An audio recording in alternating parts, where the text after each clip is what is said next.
welcome back to our YouTube channel di Gis Daily. Sekarang kita lagi ada di edisi Jelajah Horor. Nah, sekarang kita mau ngelanjutin cerita kelanjutan kemarin, guys. Kalau kemarin kan bisa dibilang itu tanda tanya ya, kenapa. Sekarang gue di sini bakal menjelaskan detailnya kenapa kita sampai dibuat linglung, dibuat kayak cemas juga sih, kayak khawatir juga. Buat yang belum tahu kenapa dan ada apa, kalian bisa nonton di video yang udah kita upload di bawah ini. Jadi langsung aja Gis Daily Jelajah Horor. Jadi setelah kita sampai di Pengiron, kita disamperin sama mas-mas yang memang penjaga dari parkiran itu. Kita taruh motor, karena estimasi dari tempat parkiran ke atas itu hanya kurang lebih dari 10 menitan ya. Jadi kita disamperin sama mas-mas untuk ditawarin ojek. Kita kira karena di map 10 menitan tuh deket, jadi memutuskan untuk nggak usah naik ojek, kita jalan kaki aja. Yaudahlah, kita jalan kaki dari parkiran ke atas. Nggak nyampe setengah jalan mungkin ya, karena kita menggampangkan tempat itu, kita kelelahan. Akhirnya nunggu si abang-abang yang lewat. Nah, nggak lama abang-abang mas yang tadi dibawain kita, yang dinawarin kita gojek, datang. Nah, kita naik gojek, sampailah di atas ya, di Bukit Pengilon, di warung ibu-ibu gitu. Tapi selama di perjalanan ojek itu, masnya memang cerita ya ke penumpang-penumpang. Neng, kenapa tadi nggak mau naik ojeknya? Oh mas, soalnya di Mapsnya kan cuma 10 menit, jadi kita kira deket. Jadi gitu deh mas, ternyata jauh juga ya. Nah sebenarnya masnya bilang, Kita tuh nawarin bukan sekedar naik ojek aja deh, karena itu jalurnya bercabang. Kebanyakan yang datang ke sini pastinya banyak yang kesasar karena jalur-jalur yang setapak-setapak kayak gitu. sampailah kita di warung di bukit ya yang mau menuju Pengilon.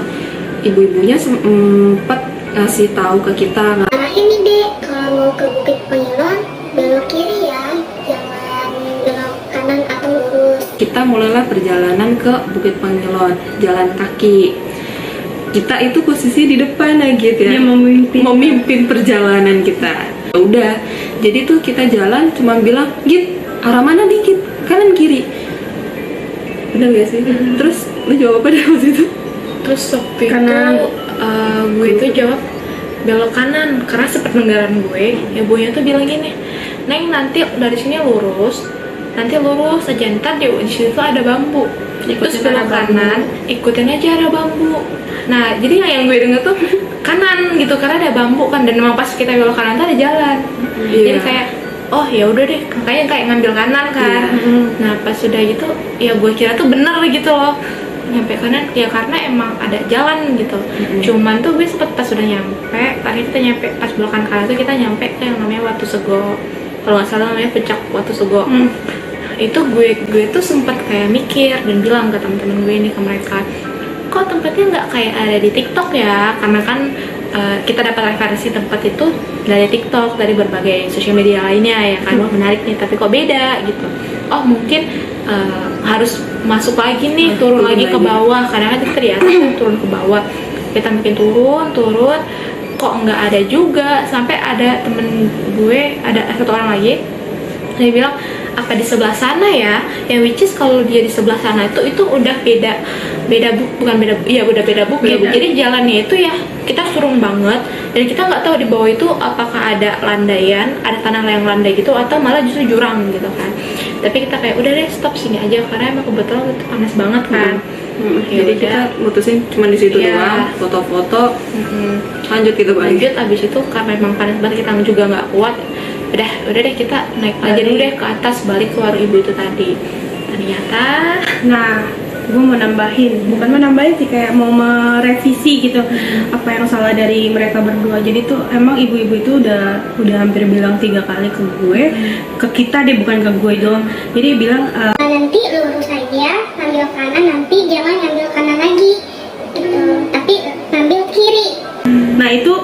terjelas banget ngomong di depan kita. Jadi emang mungkin karena posisi kemarin itu si Gita, si Sinta dan temen gue yang satunya lagi itu kayak udah kecapean di ojeknya itu, karena emang jalan setapak ke warung itu pun kayak itu cuma setapak dan rada ngeri gitu ya, apalagi naik motor gitu kan, dan kiri kanannya entah itu jurang entah itu apa, gue nggak tahu deh. Udah capek, tapi karena emang gue waktu itu nyampe duluan, jadi gue lebih mendengarkan, lebih nelen gitu apa yang ibu itu ngomong, karena memang posisinya si Gita ini mimpin gitu kan. Jadi ya udah gue ikut gitu, gue tuh selalu ikut pemimpin gitu. Jadi kayak walaupun kayak ini salah jalan, tapi gue yang kayak diem aja. Tapi emang karena dapat sambutan, view-nya bagus banget, jadi kayak ya udahlah terusin lah, ya udahlah terusin ya. Tapi emang sependengaran gue itu kita harusnya nggak ke kanan tapi ke kiri gitu. Nah keanehannya itu kita tuh kayak pengen turun lagi gitu.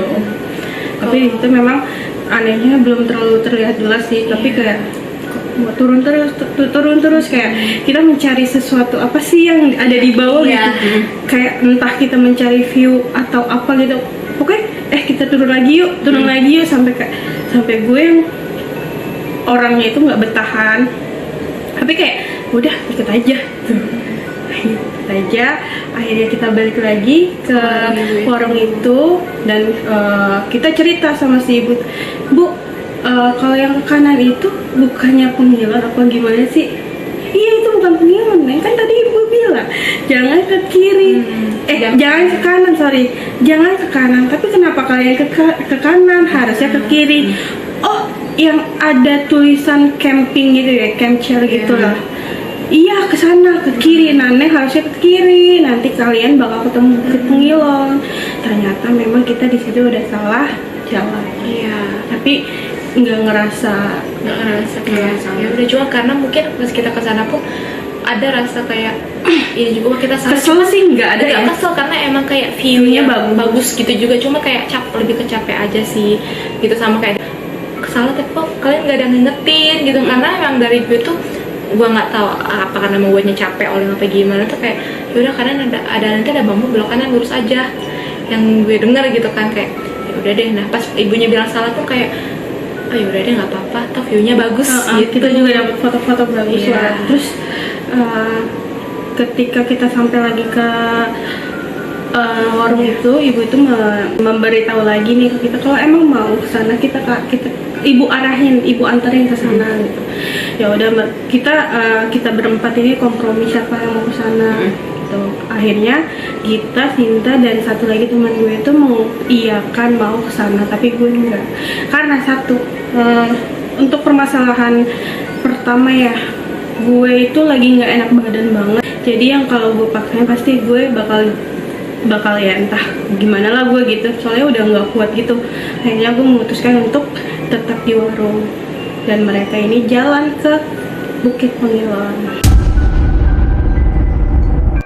Jadi ibu-ibunya kan memutuskan untuk membantu kita nih, karena kita tuh tetap mau ke Bukit Pengilon karena kan mikirnya udah nyampe sini nih gitu kan, sayang banget nggak kesana. Akhirnya ibu-ibunya yaudah Saya anterin ya Neng, tapi mungkin antarinnya nggak nyampe ujung, nggak nyampe sananya, tapi sampai perempatan aja. antarlah, kita bertiga jalan diantar. Itu posisinya dari kita Watosugo ke Bukit Pengilon kan lumayan capek kan, jadi kita memutuskan untuk istirahat sebentar kan di warung. Jujur itu jalan dari warung ibu ke Bukit Pengilon bener-bener jalanannya jauh, bener-bener jauh udah gitu turun naik tangganya tuh ya lo agak lewatin bukit bukan lewatin sih, bukan kayak sih, emang lewatin bukit gitu. Iya, sampailah di Bukit Pengilon kita foto-foto ya, cuman memang nggak lama karena kan kita ninggalin temen juga kan di warung. Jadi dari bukit kita foto Jam setengah satuan ya, kita balik lagi ke warung. Kondisinya tetap tuh kalau dari gue sih seger banget, nggak ada rasa capek. Sampai dari bukit balik lagi ke warung, gue tetap kayak mau lari aja gitu jalannya. Nah kalau si Gita beda hal. Gimana gitu? Kalau gue sih emang sama capek juga ada, cuman capek tuh rasa capeknya tuh justru yang gue capek tapi ya udah jalan-jalan aja gitu, kayak semangat banget. Padahal kalau lo dipikir-pikirin kalau mereka berdua kan emang basicnya anak gunung ya, jadi mungkin udah bukan hal yang baru lagi gitu kan, naik turun bukit gitu. Cuma kan buat gue yang basicnya bukan anak gunung kan, itu udah yang wah capek banget, karena kita tuh beneran kayak nanjak turun lagi, nanti nanjak lagi, dan itu pindah bukit, jadi kayak tempatnya di sini kita tuh di sini gitu kan. Tapi kayak ya udah nyampe ke Bukit Pengilon itu panas banget, turun lagi. Nah pas turun itu baru gue ngerasa kayak capek. Sempet ada di mana di pertigaan yang ibunya nganterin kita, itu gue sempet bilang ke Kak Sinta sama teman gue satu lagi, sama si A, sebut aja A, apa namanya, Kak bentar dulu deh, bentar capek banget nih, kayak yang sok banget gitu loh. Wah itu beneran asli ngap banget, kayak yang itu kan yang udah di ujung gitu kan. Tapi itu udah istirahat bentar, sampai 2 kali ya waktu itu kan. Baru naik beberapa tangga, karena kan kalau mau balik ke warung ibu kan harus naikin tangga lagi tuh. Itu gue bilang lagi, Kak ntar dulu istirahat lagi nih, ini udah yang aduh nggak sanggup gitu kan. Sampai mulihin baru nyampe di warung. Padahal kalau dipikir-pikir mah ya sebenarnya daripada naik tangga itu jauh lebih capek ketika kita berangkat naik tangga yang naik apa. Jadi di Bukit Pengilon itu ada bagian untuk naik ke puncaknya banget tuh. Kalau mau dipikir-pikir tuh lebih capek naik yang ke puncak itu, dan itu terik. Tapi gue tuh justru ngerasa capek ketika pas pulang. Padahal yang tangga yang kita naikin yang dekat warung ibu tuh itu yang udah yang ada pepohonan kiri kanan. Cuman kayak aduh udah kayak abis aja gitu energinya, udah kayak dihabisin di Pengilonnya itu. Akhirnya kita sampai, kita balik lagi ke warung ibu, dan ya kita balik lagi ngumpul sama Kak Eca juga gitu. Jadi kenapa ya gue memutuskan untuk nggak ikut mereka? Jujur ya, gue emang nggak ngebuka sama sekali, dan emang nggak, mata batin gue tuh nggak lagi bener-bener nggak aktif banget gitu. Jadi gue yang kenapa tuh gue nggak akan tahu gitu. Jadi di situ kayak gue berpikir pengen cari tahu, dan kayak kenapa sih, kan gue tuh pengen liburan loh, kenapa kok gue diganggu. Jadi awal mula kenapa kita dibikin linglung, kenapa kita dikasih sentuhan hal-hal yang mistis, itu juga ada penyebabnya. Awalnya itu jadi gini, Sinta ini kan dia orangnya itu gampang ditempelin, gampang yang kayak pokoknya makhluk-makhluk yang gak kelihatan gitu tuh pengennya nempel gitu. Wah ada tempat, ternyata memang dari situ kita ke hotelnya itu yang udah punya penghuninya suka banget sama Sinta. Jadi kita nggak tahu, bukan kita nggak tahu sih, gue nggak tahu kenapa kita bikin linglung itu, karena si Sinta ini ditempelin sama si sepuh yang ada di hotel kita. Setelah masuk ke hutan itu, kenapa mereka membuat kita jadi kebingungan, ngerasa linglung? Ya karena menurut mereka itu kayak ada gangguan besar yang masuk ke dalam dunianya mereka gitu. Jadi ada beberapa kali bisikan dari temen gaib gue buat kayak lu buka, ada yang lagi terjadi. Tapi memang gue di situ nggak ada sama sekali buat kepikiran ngebuka mata batin. Jadi yang ya udahlah tancap gas. Tapi si biru ini cerita sama gue, ngasih tahu ke gue kalau di situ dia berusaha kayak menjaga kita gitu. Yang tadinya kita bakal disasarin lebih dalam lagi, ternyata sama si biru di handle dengan baik. Yang nempel si sepuh itu ke Sinta ini pengen diusir nggak bisa, karena bukan melawan si biru ini. Ya akhirnya memang dia kayak mau nggak mau gitu, tapi akhirnya pergi juga. Memang biru ini belum apa-apa gitu, kalau dia bilang ya levelnya belum terlalu tinggi untuk melawan mereka semua. Akhirnya memang kan gue punya pegangan, bukan punya pegangan sih, kayak pendamping lagi kan, dan itu gue.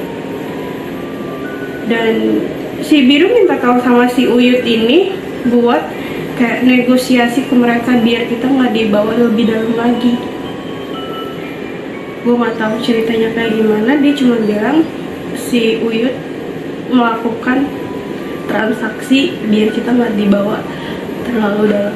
Nah, akhirnya kita dikeluarkan dengan maksudnya begitu aja gitu, langsung keluar gitu, langsung ada kehidupan yang kita bilang kuburan itu udah ada orang-orang itu, transaksi selesai. Dan gue cari tahu ternyata kita mau ikut mereka, kita bakal dikasih hadiah guys, berupa emas yang nggak tahu kalau dijual itu bakal dapat berapa ya katanya gitu. Dia juga bakal ngasih sesuatu yang apa yang kita inginkan katanya, kalau kita mau ikut lagi ke sana. Terima kasih. Kasih ya. Dan di situ ternyata teka-teki yang kita, maksudnya teka-teki yang kita cari jawabannya apa, ternyata ya di situ. Satu ya gara-gara cinta ini biang keroknya.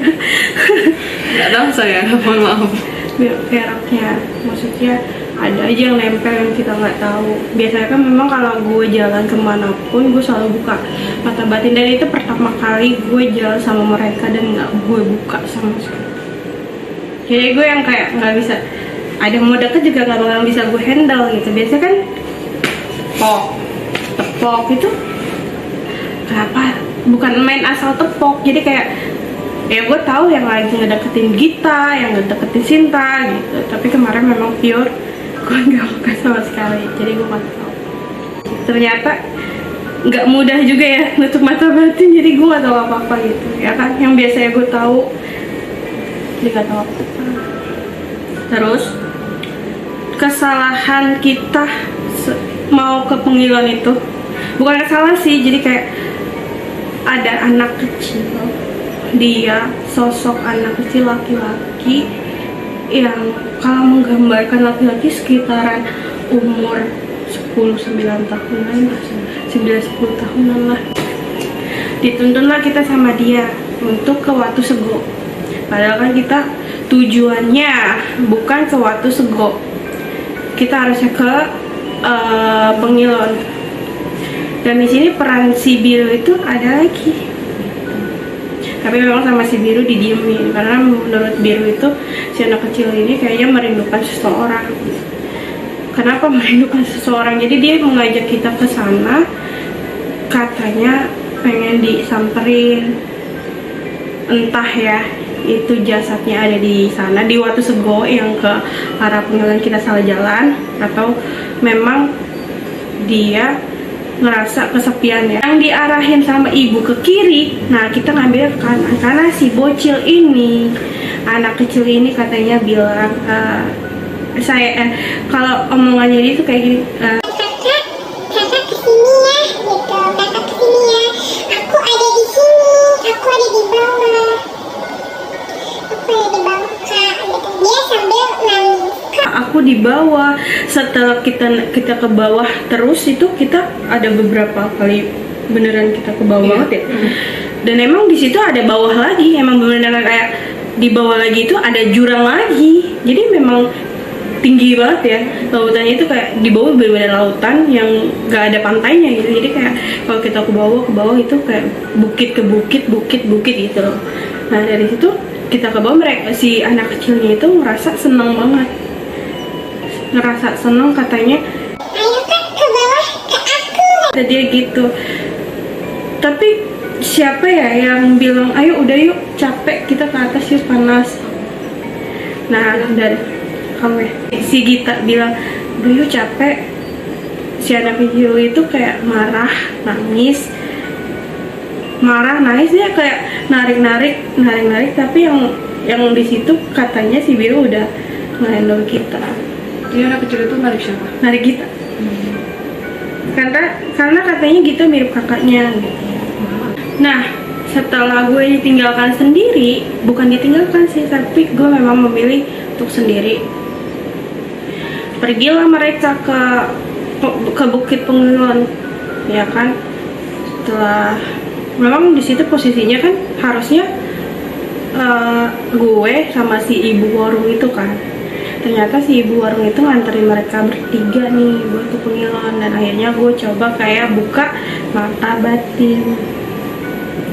Di situ gue coba kayak berkomunikasi, gimana maksudnya berkomunikasi, ada apa sih, maksudnya di sini ada apa sih gitu. Kok kayaknya kita hari ini perjalanan hari ini kok kayak benar-benar dikasih surprise banget gitu kan.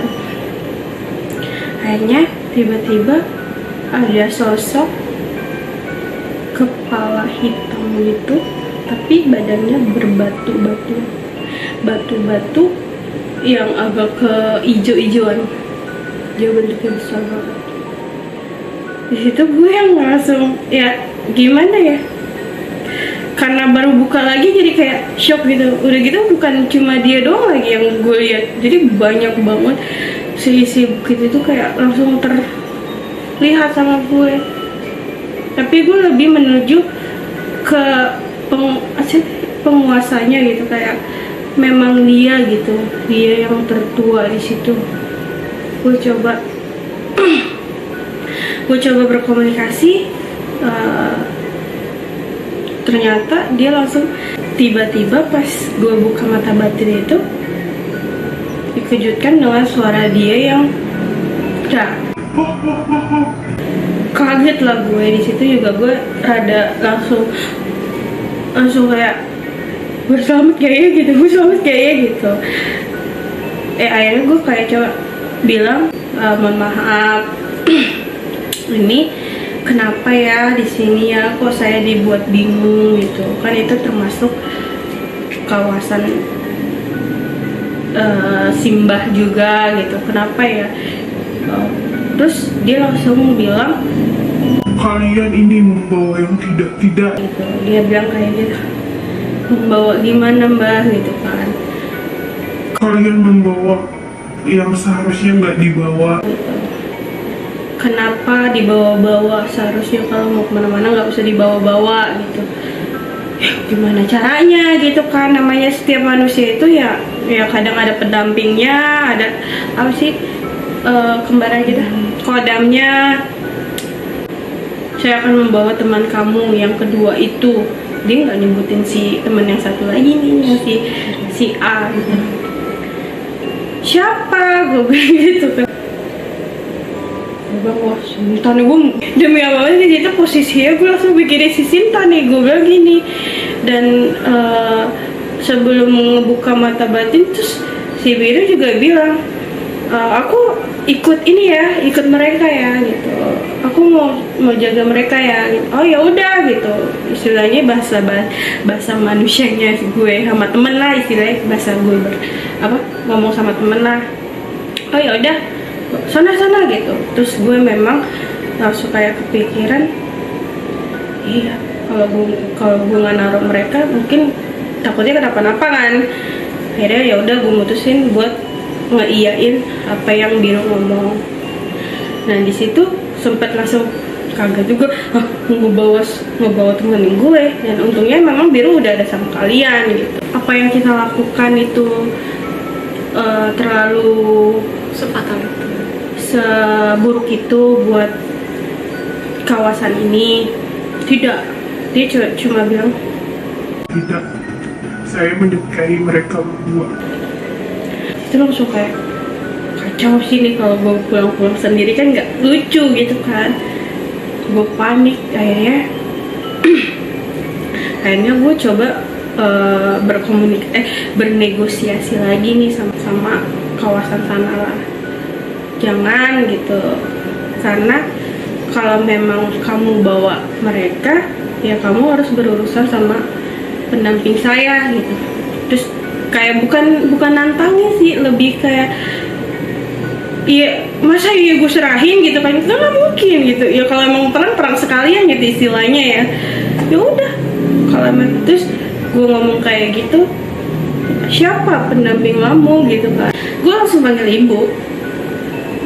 Terus setelah gue panggil ibu, Ternyata si penghuni sana bilang sama gue, maaf, kayak Saya minta maaf, saya tidak akan mengganggu teman kalian lagi.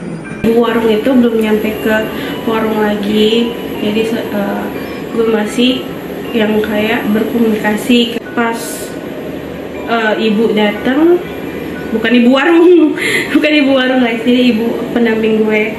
Ibu datang, entah apa ibu yang ibu lakuin sama penghuni sana. Pokoknya setelah itu penghuni sana minta maaf ke gue, minta maaf karena udah bikin gue kayak ketakutan. Situ emang jujur sih gue takut jujur takut, tapi kayak gue harus selesain gitu. Ini kalau misalnya kenapa-napa bisa gue pulang sendirian, kan nggak lucu ya kan.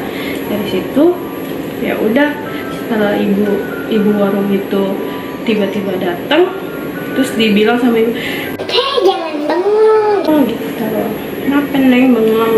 Oh enggak Bu, gue bilang enggak Bu, boleh temenin ngobrol nggak Bu? Situ gue sempat ngobrol sama si ibu, ngobrol lah tentang kawasan Bukit Pengilon.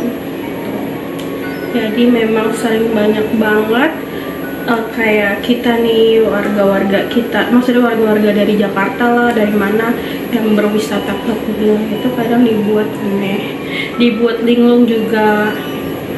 Terus katanya juga ada anak kecil yang jatuh jadi dari jurang. Dan kemungkinan yang gue ambil ini anak kecil yang ngajak kita ke Watusego, itu yang diceritain ibu warung. Gue sampai bilang kenapa kok bisa jatuh gitu. Jadi kayak ibu warung itu bilang anak kecil itu memang sering banget ke Watusego. Memang naasnya ya, anak kecil itu jatuh ke jurang. Kayak kalau dilihat dari penampakannya sih, kata si biru tuh hancur sih gitu, hancur dari badannya tuh kayak udah kepisah-pisah juga sih. Untuk teka-teki Pengilon itu kita udah ini ya terjawabkan gitu. Penyebabnya Iya. apa? Maafkan saya. Penyebabnya apa dan karena apa, memang sih nggak ada yang mau sih ya kayak Sinta gini ditempelin gitu, nggak ada yang mau. Dan emang salahnya gue juga yang tadinya gue siap-siaga buat bantu mereka, bantu Sinta, bantu Gita, jadi kayak gue mutusin nggak mau jadi orang yang aneh. Jadi di situ gue nggak buka mata batin gue. Salahnya kalau nggak ada, gimana ya, bingung juga. Gue buka nanti gue bakal bikin masalah, nggak buka gue nggak tahu masalahnya gitu kan. Jadi serba salah sih. Cuman ya mungkin dijadiin pelajaran aja kali buat gue dalam memutuskan gimana gue bakal buka atau enggak. Itu guys. Oke guys, gue kira tadinya tuh kejadian aneh itu cuman berhenti sampai di hutan gaib itu aja. Jadi kayak ketika kita terus sampai Pengilon, udah gitu aman. Ternyata makin dikulik, makin dicari tahu, oh ternyata banyak gitu hal-hal hal-hal aneh, hal-hal mistis lainnya yang bisa dibilang oh ternyata ini loh penyebabnya, seperti ini loh gitu. Dan ternyata nggak cuma Pengilon aja nih guys, kita mengalami kejadian mistis. Ada di tempat wisata selanjutnya, di hotel, di tempat makan, di perjalanan pun di hari besoknya juga kita kejadian ada kayak gitu. Ya buat kalian untuk yang penasaran kira-kira Gis ngalamin kejadian apa aja, terus ada hal menarik apa aja di Jogja, kalian tonton dulu video yang kemarin, video hari ini, dan video nanti yang akan datang. Oke Oke, terima kasih buat yang udah nonton video ini. Semoga ada pelajaran yang dapat diambil oleh kita semua. Jangan lupa support kita terus dengan cara Like, comment, dan Subscribe yang banyak.